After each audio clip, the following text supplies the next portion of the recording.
This is going to be a section on stories. Why stories? Well, first off, they're entertaining. They're fun.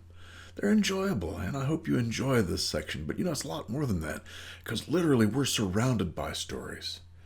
Newspapers have stories.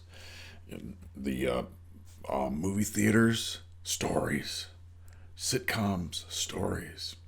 Soap operas, stories. When you talk to your friend about what happened today, that's another story. Every YouTube you've ever seen is like a story in some ways. The brain is built for stories. In fact, there's a researcher or he's a professor at University of Maryland. He says that he thinks the brain is built for stories, as if it almost has a compartment for stories. When you go to a lecture and you hear a story, you remember it. If someone talks about, 1,000 of this and 3,000 of that, you probably are going to forget it. It's almost as if our brains are built to hear and to take in stories and to hold them. So, the artificial intelligence people are even talking about stories, and they say that when they can get computers to listen to and tell stories, there's going to be a quantum leap in the intelligence of machines. Because it really is a uniquely human thing to be able to tell stories and to listen to stories.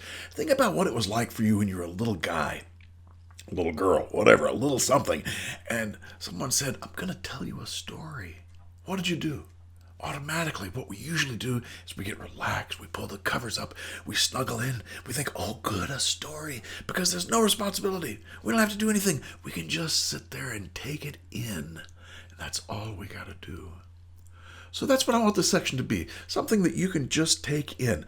So some of the stories we're going to do are fairy tales, maybe ones you've never heard of before. And they kind of are, the fairy tales were built to help children learn about how to negotiate being alive. So they're teaching stories. We're going to talk about the Winnebago Trickster Tales. Again, stories, but for older adolescents.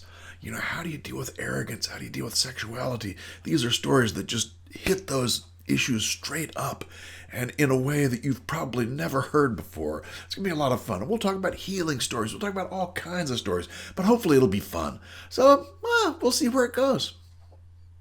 Men are good.